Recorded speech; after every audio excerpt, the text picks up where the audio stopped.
Hey everybody, this is Brian. And this is Josh. Welcome to the podcast for Curiosity Continuum. Curiosity Continuum is an industry-innovating, non-traditional company passionate about growing wisdom in the next generation. We are the essential bridge between the analog and digital worlds by building collaborative communities that unleash the power of adaptive expertise and innovation needed to thrive in the 21st century. We combine and mix essential elements needed to empower people to succeed in new ways, not possible outside of a creative, thoughtful, diverse community of fellow curious people. Follow us on your favorite podcast app to receive notifications of new content. If you like what you hear and want to dive deeper, visit us at curiositycontinuum.com. Thanks for tuning in. Let's start the conversation. So I've observed my children recently about what they're wearing, and I know that my parents thought the same thing. You like the same clothes I did. I don't know, like for me, if that actually happened, because I was always just kind of like jeans and t-shirt, and that was like always like a timeless look. Timeless is a kind term for that. Yeah. Just it's the lazy look, you know? But I know what you're saying because I noticed like younger people too, they have distinctive like 80s looks. I've also noticed like 80s and 90s stuff like jelly shoes are coming back. Like the girls are wearing like jelly shoes again. You know what I'm talking about, Brian? Like the clear ones that are like plastic. I do, but I gotta stop you real quick because I can tell that you don't have children in high school. Right. Because what I noticed, it was very 80s, and then it kind of switched to 90s. Like I have my daughter, like in real time. Beautiful. In real like time, 10-year window, right? and it went to 90s. There you go. No, it really did. All of a sudden, I was like, "Oh, like it's kind of 90s." I think what It's they're doing like, is it's like 30 really years 90s. back.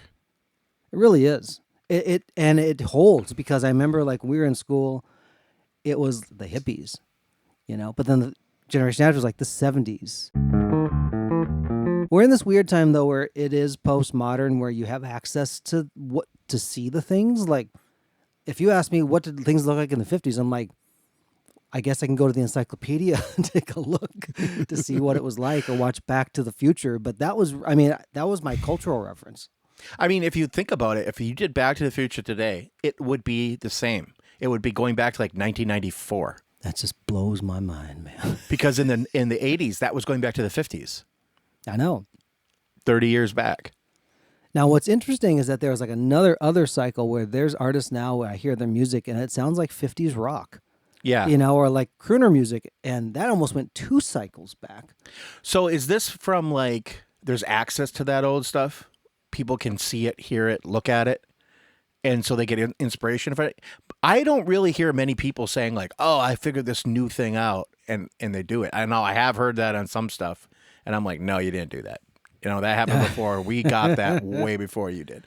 But most things, I'm like, they're just trying to copy a look. You know, if I think about it, I'll take music kind of as the example. Yeah. I see a lot of younger musicians especially doing this with even like with album cover design and stuff. Yes, I said album cover design.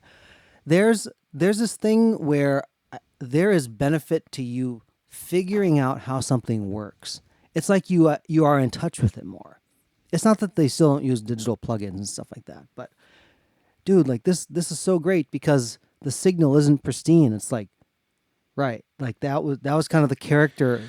Like it wasn't perfect and pristine. Like it was the dirt that made it interesting. So you're talking about like albums, like LPs versus like CDs and digital music, stuff like that? Yeah, or even like the look. So this guy named Blake Oliver, who is a young guy. He's a bass player. He's a photographer, graphic designer, super talented guy. He drums also, so he's that guy that plays bass and drums. So, but as he's played with artists in Nashville and around and done some dates and things, he loves analog photography. Right? Now, there's no reason why he'd have to use any kind of analog photography, but he loves it and he gets great looks from it, right? And he does like album covers for people. And I love the look. Now, for us, it would be like, well, that's just what it is.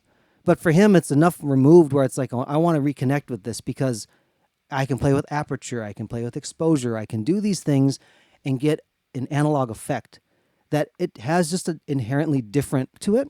And I think part of it is because you have constraints on what you can do. And that, as we've talked about often, breeds creativity because you don't have endless options to make something work. You have this thing that needs to work.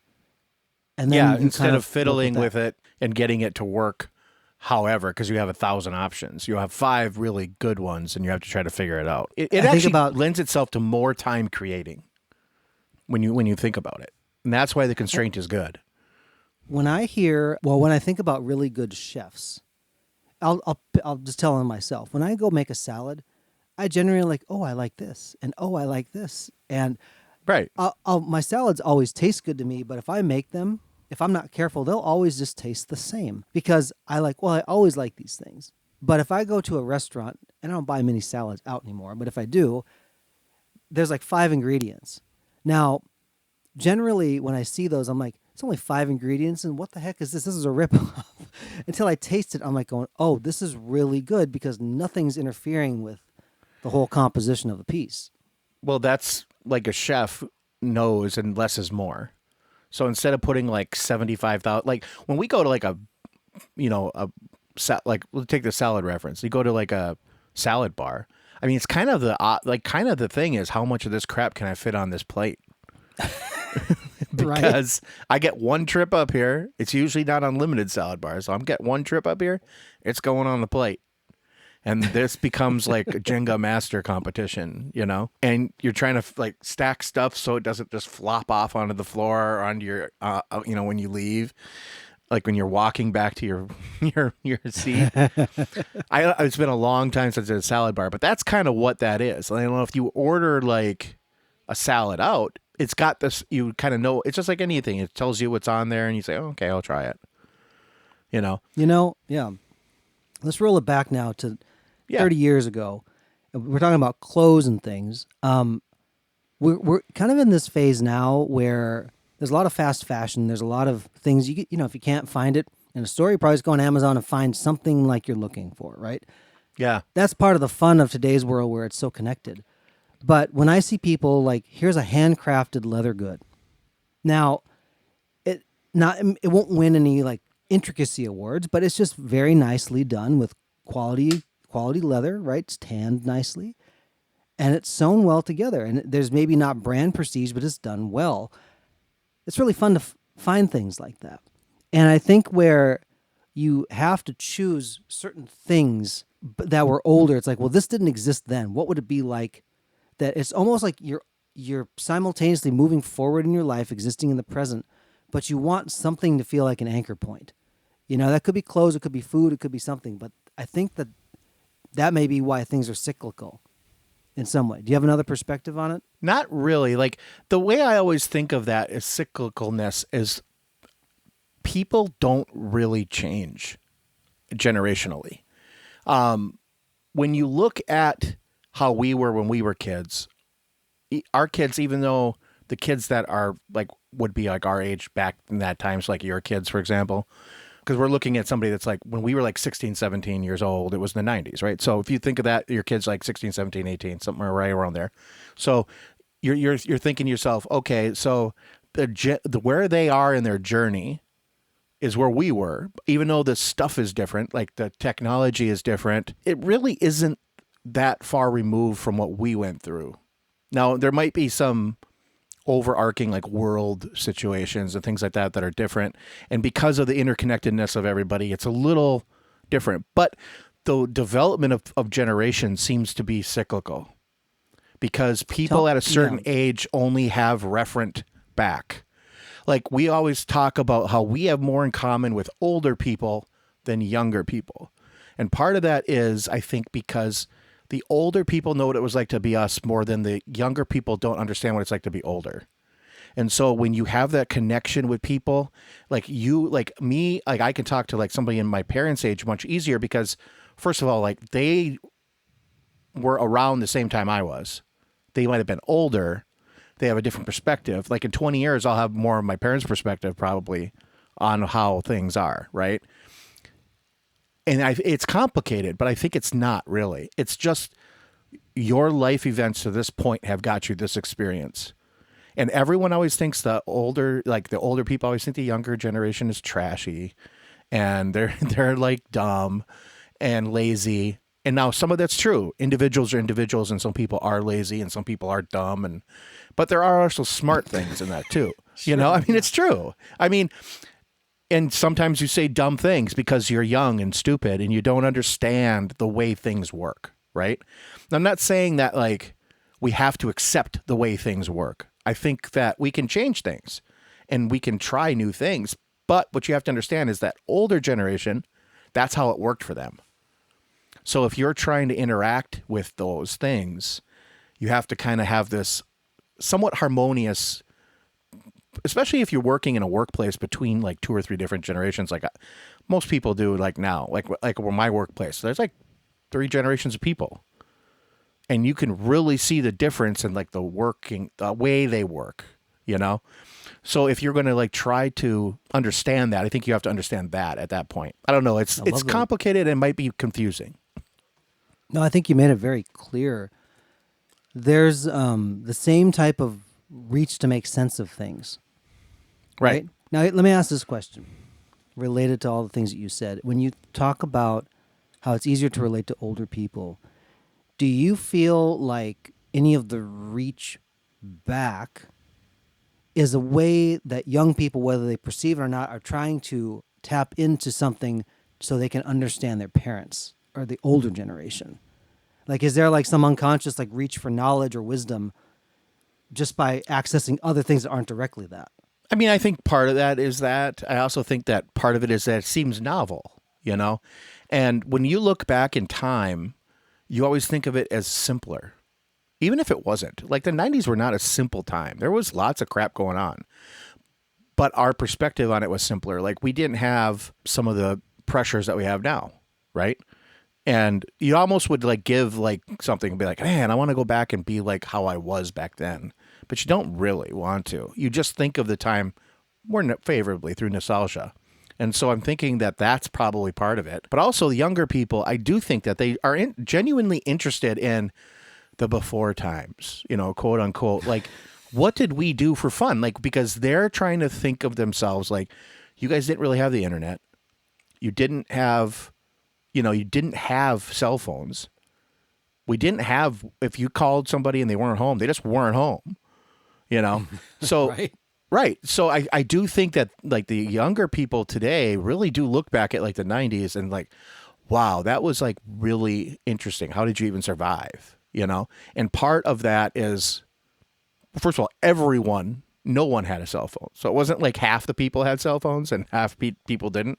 Nobody had it. And so we're all on an even playing field back then, right? Now today, there are vast gaps. Like you'll have the people that have stuff and people that don't. But everyone's kind of connected.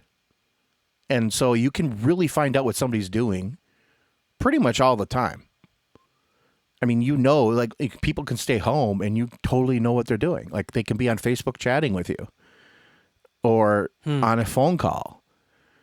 Or, I mean, if we didn't talk on the phone, 90% of our phone calls when we were kids were like, oh, you're home? You want to hang out? Sure, I'm coming over. And then we hung out in real like space and time. Now, Well, because you wanted access to the relationship. right. But like today, like you could actually technically have that relationship over video like we do, like when we record, but it's not the same. We've talked about that before. But if you've never done it the other way, you don't know what you're missing. No, that's fair. Right? And so I think that's part of it too. Like maybe they just don't know. And they're trying to reach back to say like, how was it like? And they're trying to experience something of it. Like I always say, like, if you want to experience what it was, give me your cell phone. I'll smash it on the ground. I'll drive you in the middle of nowhere and I'll leave you there. We'll come find you. Just keep walking. Help is on the way. And if a cop comes up to you, say you're fine and keep walking, But that would be like kind of what to drop you in the middle of a mall. But see, malls don't even exist anymore like they did. They do, but they're not like what they were. So it's really hard to relive that experience. I like that thought. I think we maybe just put a comma here. I don't have anything more to add at the moment.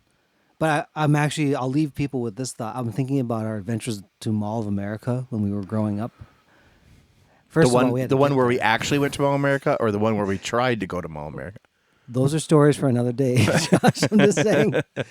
If we weren't together, we had to determine, okay, at this time, come here, to meet, just in case we miss each other and we don't find each other. Like, this is where we know, like, you're still alive, Yeah, and we can go we had plan from there. watches, you know.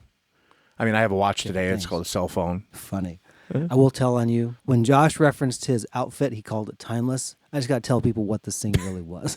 this was a cow print T-shirt put out by Gateway Computers. Right? He had at least 5 of these things, if not more, because his dad Probably worked more. in tech. Yeah. And then he had Levi black jeans, and that was basically the outfit, without Timeless. fail, Yeah. because it never changed. It's like senior year. It's like, there's Josh. You could count on. Here's a fat kid in a cow shirt. That's Josh. Oh my gosh. Remember my grandma came to school and she had the cow shirt on? Because she had a cow Yes. shirt too. And you're like, oh, you must be Josh's grandma. Now, what you missed at the table was like, she was coming in. They said, "Which one's Josh's grandma?" I said, "The one in the cow shirt." Just walking in. Oh, yes. That's right, because you had met her before. I had, and I Yeah. think Will had not. And he's like, Right. "Which one is her?" There we are, folks. All right. That's a good story to end on. Until next time, this is Brian And this is Josh. for Curiosity Continuum.